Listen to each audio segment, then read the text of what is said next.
Good morning, y'all, and welcome to my adventure to Belarus.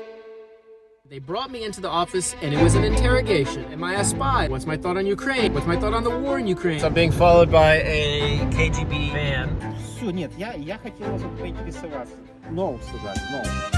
Здравствуйте. Like and subscribe. Today, I'm waking up here in Poland, in the middle of this forest. And in a few hours' time, I'm going to be crossing over the border into a country that everyone told me on the forums, in the comments section, and everywhere else in between that I shouldn't go to. But I believe, like everything in life, there's a lot of haters, there's a lot of naysayers, and everything is either an adventure or a story. So let's roll.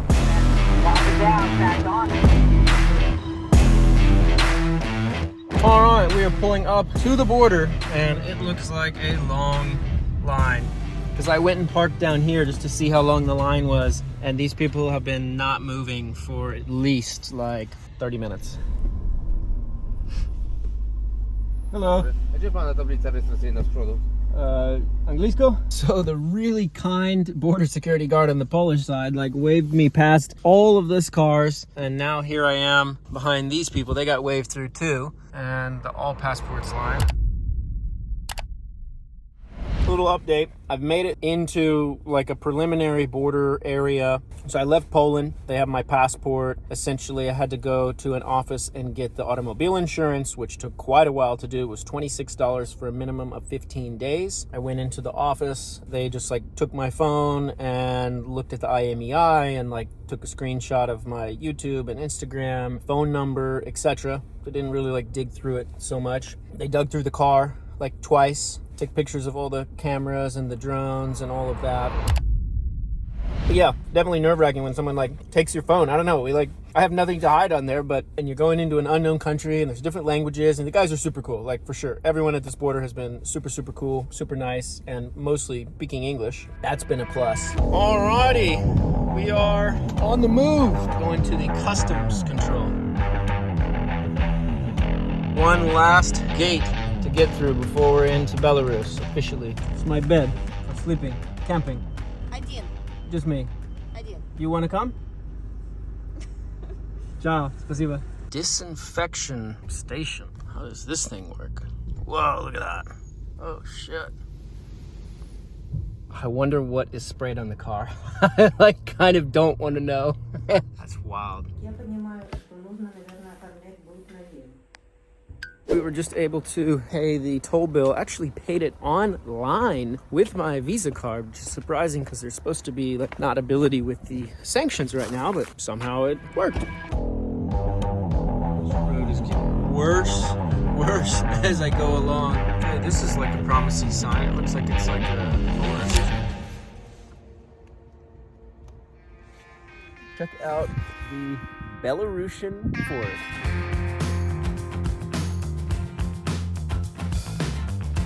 I forgot to say that the border guard said he's been working there for 6 years and he's seen less than 5, maybe 4 or 5. So that means less than 1 per year American registered car. And this year it happened to be me and my Lamborghini, which is totally nuts.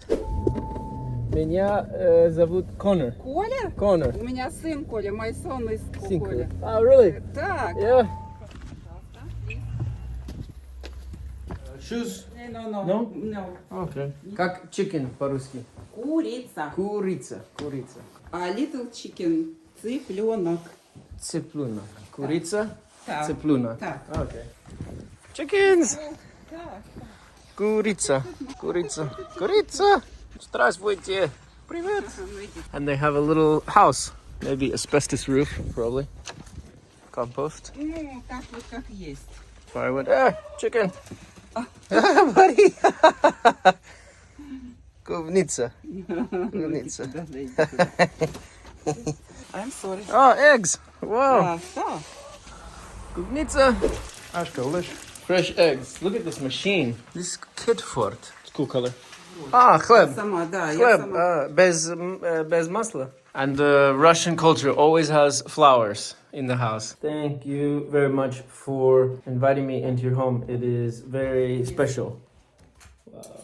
Большое вам спасибо за то, что пригласили меня в свой дом. I'm very glad. Спасибо.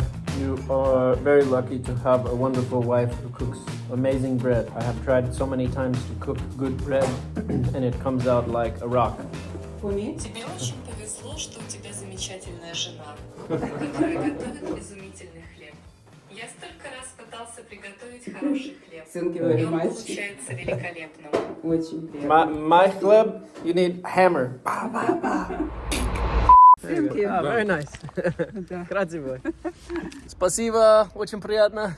Very nice family to bring me in and invite me. She definitely had some stern warnings that this country is not what I'm used to and to just be careful. And I asked her for what to be careful for, and she said be careful for the people and be careful for the police, that everything needs to be careful for. So Здравствуйте. Polski for ruble, Belarus. Спасибо. Great success. So we have Belarusian money. This is $20 piece here, Belarusian. And this is 2 ruble. This is like, I think, 75 cents USD, something like this. This is 5. It's worth like $1.3 or something like this. 10, I think it's basically currency exchange is like 3 1/2 to 1 USD. Okay, it's basically 3.28. So for one of these 100 Belarusian rubles, it's equivalent to about $30 US. So it's something different. Look, they even have a little, what is violin on the back of currency. And this is equivalent to $2. This 20 is equivalent to $6 and so on and so on, $15. This is what it looks like. You can Google it if you want to see. I think I will speak the rest of time here in Belarus with accent like this, and when go to Russia I speak same accent and I say hello, здравствуйте, I am from Russia, but I don't speak Russian. That doesn't look good. Фу, нет, я хотел вот поинтересоваться. No, сказали, no. Только пешком.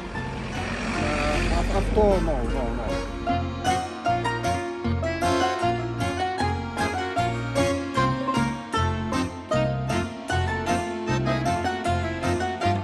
This is what I need.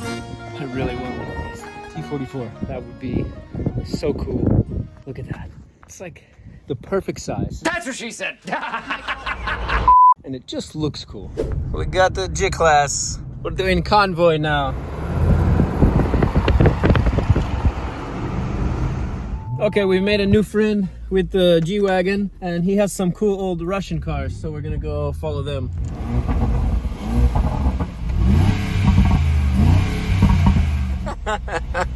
And this just shows you how cars, this just inanimate object that may be expensive or not, turns into a way to just make friends, right? Now, this can be a conversation and a friendship between two people with expensive vehicles, expensive SUVs, but it also can be two people with some old, cool, classic collectors. It's a tool to breeding friendship around the world. This is what's so cool about doing what I'm doing, is you become friends with everyone else that has a passion for cars. You don't get this in a Sprinter van. If you're driving around in a Sprinter van, you don't get invited by a guy in some G63 AMG to go to his, who knows where we're going, car collection, and driving around in some old Russian car that he has.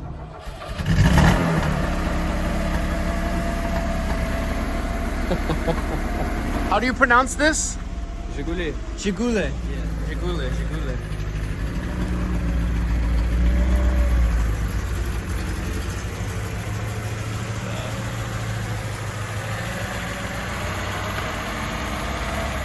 What year is it? 1960s, 1970s?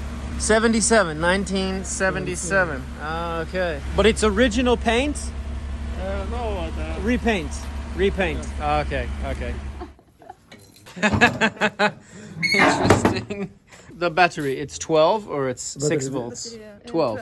Один, два, 12. And this is your cord to open it. Okay. Very cool. 4-cylinder, 4-banger. Look at that, like, little bladder. Wow. Very simple. Oh my God, it's so simple. Easy fuel filter, easy check oil, engine mount change, easy. So much easier to work on. Wow, look at that tank. Jeez, what is this?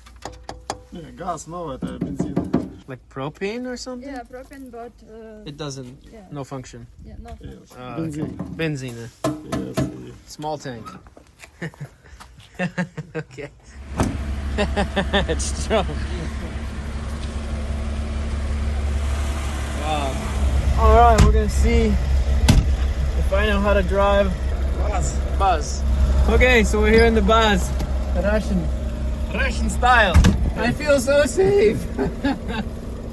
So, reverse.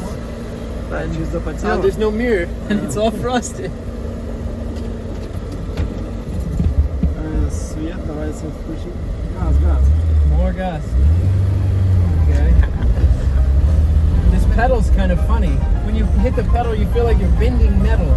Like it doesn't want to push. The brakes work. Ruski style! I feel like we're like in Russia 40 years ago in USSR. How many horsepower? 70. 70. Okay, I need one of these. I'll put a rooftop tent on the top. That'd be cool. The only thing better than taking a Lambo to the sanctioned McDonald's here in Belarus is taking a Soviet US to the McDonald's here in Belarus. It's got that smell too from the exhaust that just brings you back to the era.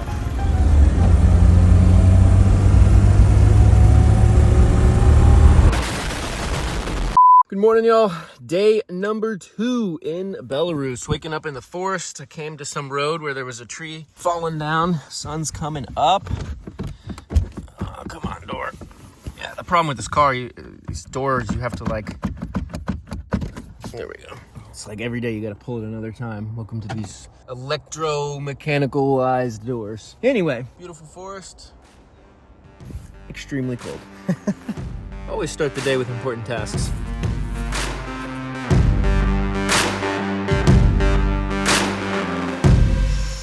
Soviet-era apartment blocks. Look at this. We're getting some new equipment here. What is this? BAG Belarus. Okay, so we are here with, what's your name? Антон Anton from? from Belarus, Baranovich. And tell me, what is your group about? Walk cars about Volkswagen, Audi, Skodas, Lamborghini. So he's brought some friends out here. They're doing some spotting with the cameras, taking some photos. I don't know why they have the hood open. That's a little bit different than usual, but hey, why not? Ready? 1, 2, 3, like and subscribe. Lada. They're like these underground little root cellars. Here is a whole slew of them. Are they bunkers or is it like root cellar for people? I wonder what these grandmas are doing with this chicken wire. Well, we're just trying to find a camp spot for the night, and we've grounded like the Titanic to an iceberg. Yeah, that's the control arm, and that's solid frozen ground. There's the fuel lines up there. I was just driving along, and all of a sudden I heard and I misjudged the height that this was over the surrounding terrain.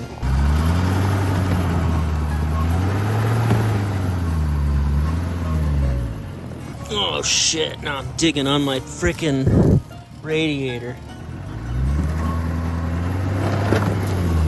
Oh, it's sliding.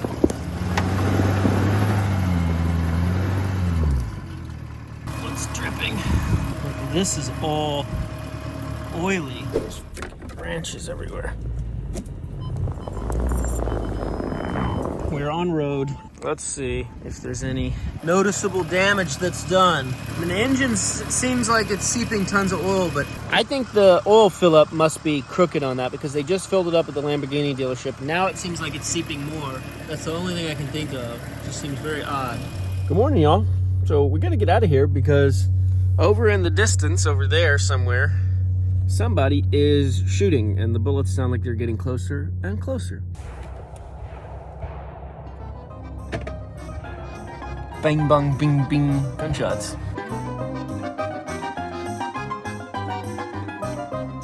Okay, so we've just met up with some local friends. Hello. And we have a little present for you. Oh wow! Yeah. All Look at cities this. in one cube.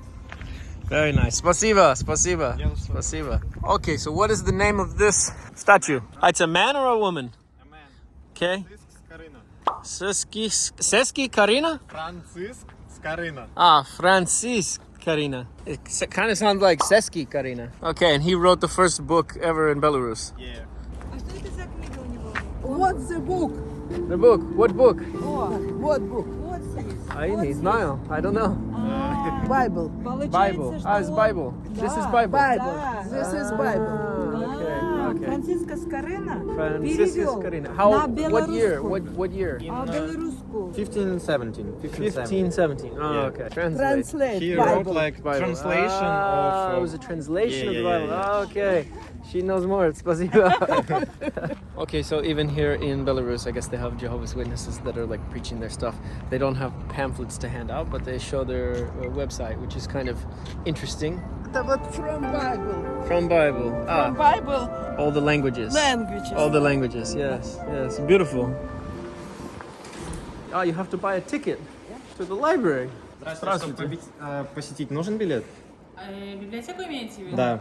Да, 2,5 рубля на человека. 2.5 rubles. Ooh, to ticket. Yeah. Per person. Yeah, yeah. Yes. Ah, okay. All right, going to the library, get more smart. But in Belarusian library, is it like America where you're supposed to be quiet, or Yeah, you're you're supposed to be yell quiet. really loudly? No, we don't. It's a library and you should be quiet here, yes. We don't have to whisper. No. No, I don't think I've been to a library in probably 15 or 20 years. What the heck is this thing? It's like to build a book or something? Yeah. We came to the Belarusian library to find a hot librarian. Hot librarians, maybe? Oh, what are these? How is it pronounced? Moscow, right? Москва. Moskva. What does it say? Institute Economic. This is cool. It looks really freaking cold. Here's the thing, right? This looks so beautiful in a picture.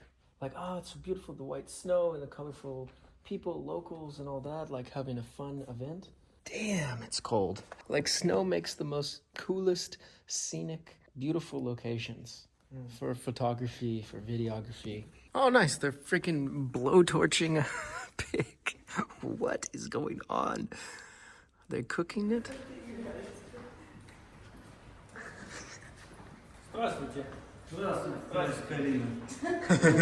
This glass floor is making noise when we walk over it, which is super unsettling. It's like an art exhibit. Okay, so we've come to the Belarusian library. We found no hot librarians. One that's like halfway decent, but she had kind of buck teeth going on and was racist and told me off camera that she only likes Slavic men, Belarusians only, and claimed to have a boyfriend. Okay, spasiba, goodbye. Racist. Enjoy your boyfriend. Ciao. Anyway, we'll have to continue our search for Belarusian love in another place, but not the library. Observation deck. It's so exciting. We have a panoramic view of all of this concrete. Ooh, okay. So we're here on the roof observation deck. Very strange how they have this through this glass, so you really can't see to take a nice view of the city so much. But we look down here. Looks like the car's still there. So we have the sentiment. They have really small flags here in Belarus. I don't know if that's like a lack of patriotism or what, but on the National Library, I would think the flag should be bigger than like the typical flag that I would put on my house in the States. So I find that kind of surprising. They say on the national buildings the flags are allegedly bigger, but I don't know. Haven't seen them. Okay, so we're here in, what's this area? This is K21. K21. Also, we made a new friend from Instagram. My name is Lexa. Lexa, приятно. So, anyway, outside they have these like weird signs, which is kind of cool. It's like being at a mall, but it's outside to tell you all of the shops in the general area. So here at the Belarusian restaurant, they have a video. Italian restaurant in Belarus, right?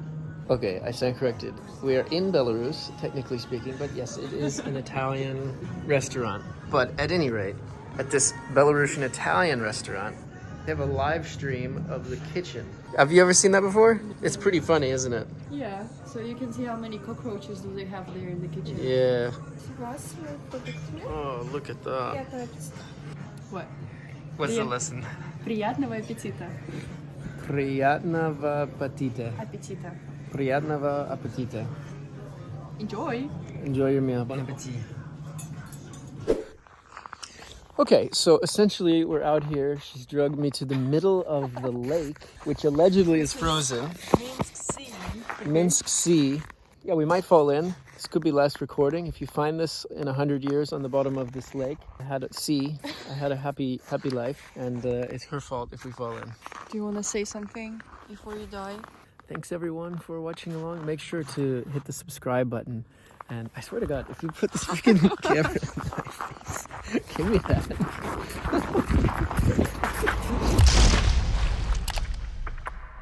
Если ты меня не любишь, то я тоже нет.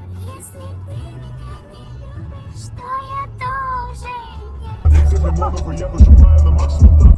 Lamborghini, Kurosaki, кис блестит, не щуришься. Хоть что же перед глазами, я раньше видел только зажмуришься. Что? This is the main lake. She not speak English. I don't speak English. No. Не говорю English. Не говорю English. Английскую. Main shop in Minsk. Here, behind you. Matoli. Ah, Matoli, yes. What? This kick the dog. Step on the dog? It says step on the dog. No, it says you need to go following the rules. What is the rules? Step on the dog? Step with the dog. What? Or on the dog. Oh. With the dog. I'm gonna step on the dog. If it's like a little yapping dog, yap, yap, yap, yap. Where are we? In the city center. The titty center. The titty center? City center. We're in the titty center of Minsk.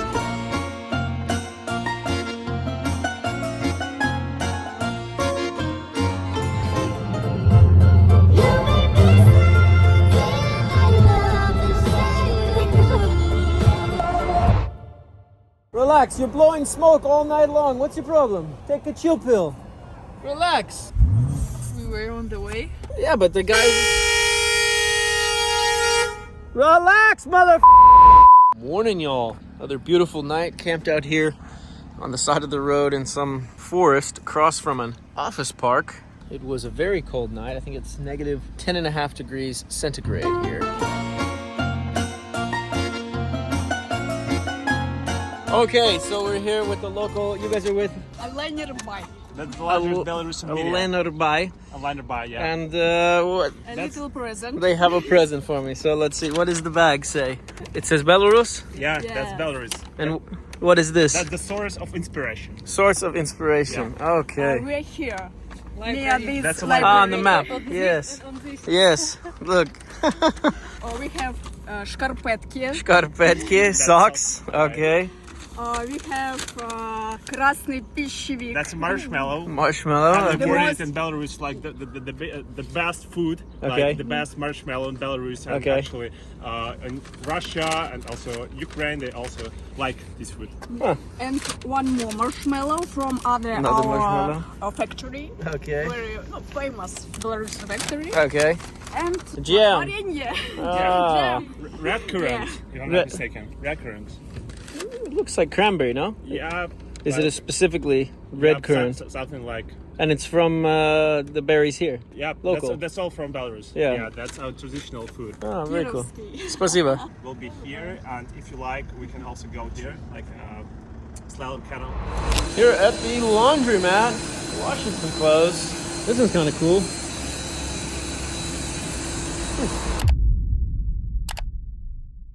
So yes, the people here in this country are very warm, but the weather is very cold.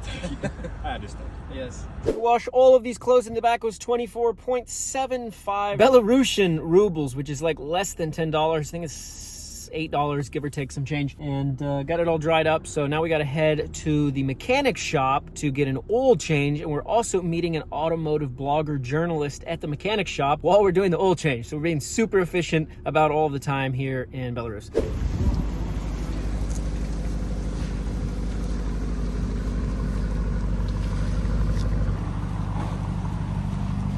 Hello. How's it going? How are you?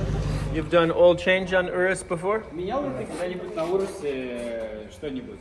Конечно, yes. Yes. Oh, okay. I have doubts on that. Every day. I don't know if I believe it. I don't know if I believe it, but we'll see. Okay, so with the sanctions, they're not able to get like the traditional mobile with the spec. So I'm just texting a friend at Lamborghini to see if this is possible, given the fact that it's hard to find things with the sanctions before we move forward with the oil change. So those guys said if it has here this Porsche C40 rating on it, then it should be good. It's a bit thicker, which kind of seems counterintuitive to go through the cold Russia, but hopefully it won't be so cold. So anyway, we're gonna throw that thing in here and hopefully be along the way. So for the record, I've seen like dozens and dozens of Urus oil changes, both on my own car and in other shops, and all the factory Lamborghini dealerships around the world, like 30 different ones that I've been to. I've never seen them pump the oil out of the engine. This is something totally different and weird, but I don't know, I guess we'll see what happens. Ваше масло, вот оно, начинает появляться. Now it's coming in here. Now it looks like this thing is up to 8 liters, so it should be theoretically all the way through when done.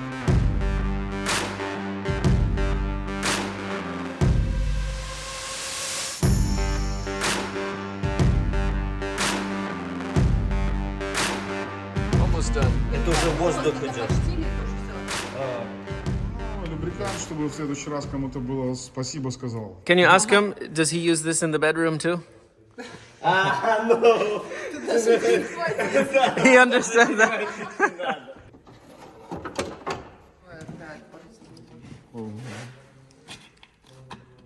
У тебя этот по времени есть? No pressure. All right, there we have it. A Belarusian oil change. He hasn't spilled anything yet. It's looking good. There we have it. Service interval reset. So the inspection thing's gonna keep coming up. Unfortunately, I don't have a way to reset that. It requires a computer. Do you smell that? Yeah, exactly. It's there's like a burning smell of oil right now, so I think they filled it up too much and it's burning because I didn't see them like spill anything. So I don't know. Normally you kind of ease into it. It's hard with these electronic dipstick things, but I guess maybe it'll just burn its way off magically. As the military came over, well, their version of the Secret Service, they saluted me, which was quite strange, but I thought very polite and respectful. They were extremely friendly, spoke not a whole lot of English, but with a little bit of Yandex Translate, we were able to understand each other, and they conveyed that the president's mission had already been aware of my request to meet the president, and that they were in the process of figuring out what next they need, but I needed to present myself to the presidential office downtown at Karl Marx 38th Street with my passport for further identification. All right, so we are now walking to this Karl Marx 38th Street, I think it is, and to see what I need to do. Здравствуйте, говоришь по-английски? My name is Connor. I am the YouTuber living in the Lamborghini. Is it possible this is where I need to check in to make the official request to meet the president? So I just talked to the security guard, and essentially I have to come back tomorrow between 8 and 5, but he showed me an exact location where I need to come. There's like these 2 benches that you wait at, and the security talks to you or whatever they do. We'll see tomorrow. This is super cool. I mean, I know there's lots of people that have different beliefs from a political standpoint, you know, on every leader of the world, one way or another. But for me, I'm not here to say like, I'm supporting one leader or another. You know, if Trump's the leader of the US, I think it's totally cool and an honor to meet him. If Biden's the leader of the US, totally cool and an honor to meet him. To me, it doesn't matter in this regard, because it's just about the title, the position. It's something really cool, number one. Number two, there's a potential that it opens up tons of opportunities in the travels to go to countries that are otherwise impossible to get into with the car. Okay, so as I was researching where I need to register, the cops literally were driving by. They slammed on their brakes, and reversed back because I think they just wanted to say hi or take a picture of the car or whatever. And I waved for them to like come out of the car. They came over here, super friendly, super excited. They helped me out to find the registration office, and then they wanted to take photo, but they were more secret about it. So like as they were driving off, they were snapping photos. I was like, come on guys, let's take a photo. And they're like, no. And then all these guys and girls came over and took a bunch of photos together as the cops were like leaving. So yeah, everyone here is just so friendly. It's been super fun. Yes! Welcome to Belarus! Welcome to Belarus. All right, good morning, y'all.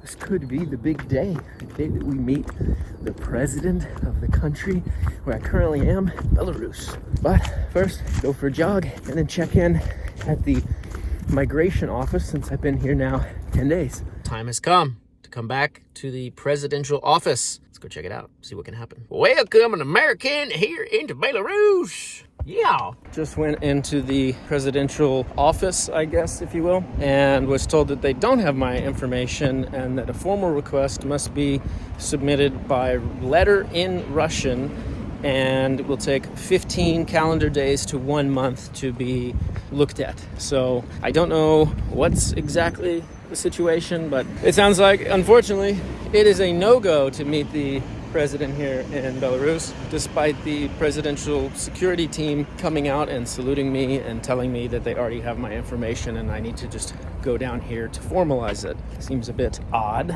Okay, y'all, so off camera, I just went into the registration office because they have a policy here that if you're in the country for 10 days and you're on a Russian visa and not a Belarusian visa, you must register with the state. Now, that can be done if you stay at hostels, if you stay at hotels, some sort of official type location. But if you're staying in a car, you're staying in a van, you're staying with a friend, you must go register with the office within that 10 days. I've been camping in the car, so I haven't registered with any state, and I went to the office to register. They have this digital screen. You can push the English button. They have semi-decent translations of English of the options. Then you go into the office. I went into the office. They said, where are you staying? And I was like, well, what do you want, an address? And I said, okay, well, here's where I'm going to stay, I think tonight. It's outside of the city in this district, so like, oh, we can't register you there. You have to do it in that area. I'm like, well, I'm not going to get there until later because currently I'm here and that office is going to close at 5 p.m. and then I'm SOL. And they're like, oh, we don't know what to do. Okay, we take it to the office, the chief. Then after that, they said to come to this other office, and it was an interrogation. It was like,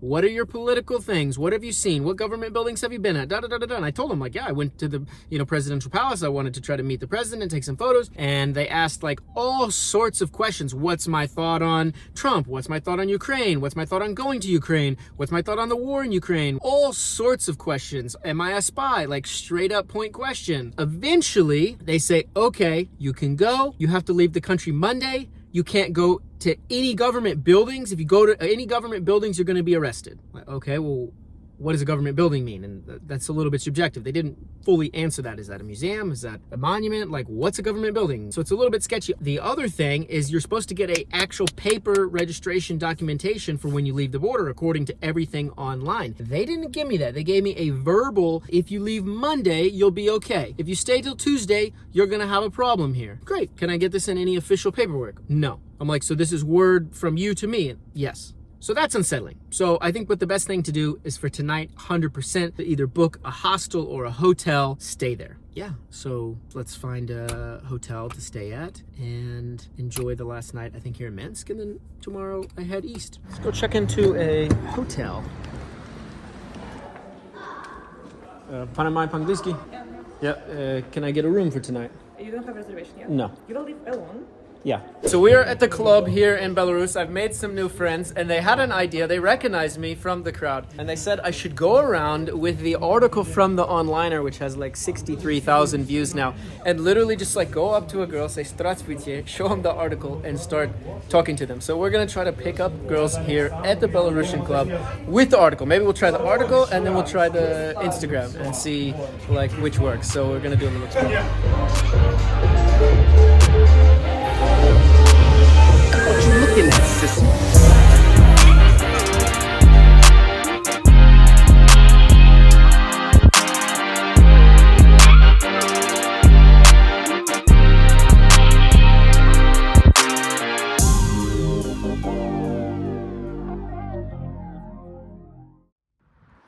Alright y'all, I found a very cool sign. Minsk is back that way, Moscow is that way, and we've got full fuel, so let's hit the road. Hello, man. Hello, здравствуйте. How are you? Good, and you? Good? Yes. Photo? Photo, yeah. Go to Russia. Russia? Moscow. Moscow. Moscow? Yeah. What you saw there is basically my life here in Belarus. Is I go to the gas station. As I'm putting the pump in, someone stops and asks for a selfie. As I go inside, the gas station attendant recognizes me and just says hi. And then as I come back outside, there's a girl taking a photo of the car. Another 2 guys coming up to ask for selfies. I pull up into the Moscow sign. I had 4 cars go by honking and waving. I had the 3 people come by and ask for selfies. So in all of a span of 20 minutes in some random spot, I mean, this is totally crazy. This is the most famous recognized car in all of Belarus right now. I guess it's really cool actually. Everyone has such a positive energy, positive vibe towards the whole thing. So I've been totally stoked. It's been an awesome experience. That's the hardest part, guys. Life on the road can be somewhat lonely at times, but it's the in-between. You know, you go to a city, it's like leaving a relationship every week, leaving friendships every week, or every few days, or every month, or whatever cycle it is. But that's the hardest part. You know, I go to a city like Minsk, so many amazing people, lovely people, coming up to me, honking, waving, saying hi, sending me invitations, taking me to events, girls I date, people I meet, people that come up to me on the street, the news. I feel like such a strong sense of community in an area, like a bond with the city, with Minsk in this specific case. And I have to say goodbye. I want to say to everyone that's been so friendly and so amazing in Minsk, to everyone of Minsk and Belarus in general, that I appreciate it. It's sad. Leave a city when you've made all these new amazing connections, and you go out into the unknown and you don't know what the next city's gonna have, because I mean, almost every city there's also amazing, you know, connections to be had, but it's starting from zero, so it's difficult. Imagine you're leaving your city, you know, you're leaving all your friends, you're leaving everyone that you care about, like everyone that you hang out with, and you go to the next place and it's unknown. That's what it's like on this journey. I mean, it's not the typical traveler's journey, you know, the typical traveler journey, like you go somewhere on vacation, you meet a couple people, like there's such a scale to it because it's hundreds and hundreds and hundreds of people that I meet in these towns, sometimes into the thousands. And that's like an energy, a bond with the community and the people. And so when I leave, it's like ripping a heart out. You know, it was hard leaving my home, leaving, you know, America, leaving my state, leaving my city, leaving my friends, and to travel. Now that I'm so popular on social media, when I go to these places, it's such a amazing warm reception that I feel like I belong in the community with the people. There's just so much love, and then it gets ripped away because I go to the next city and the next city and the next city, and it's hard. It's harder than it was in the beginning. In the beginning of this trip and this journey, you know, people would laugh at, oh, you don't have any followers. They laugh at you, and that's honestly easier to deal with than all the love. Because when you go into a city and like, okay, a couple people think it's cool, whatever, okay, it's easier to leave. But now that this has become like such a big global thing, what I'm doing, everywhere there's love. In the smallest little side town villages, people are turning around, coming up to come take pictures, selfies, say hi, shake hand, give gifts. Like it's truly insane. It's truly an honor. I feel so blessed and so thankful to each and every one of you. And it's weird. It's like I feel so amazing and so blessed, and at the same time like so sad to move on into the unknown. That's all I can say. You know, the traveling, it looks like a dream, but it is a dream. It really is. But it's also an emotional roller coaster. So it's not for the faint of heart. Have a good night, and we'll see you tomorrow, maybe in Russia, if they let me in. So stay tuned.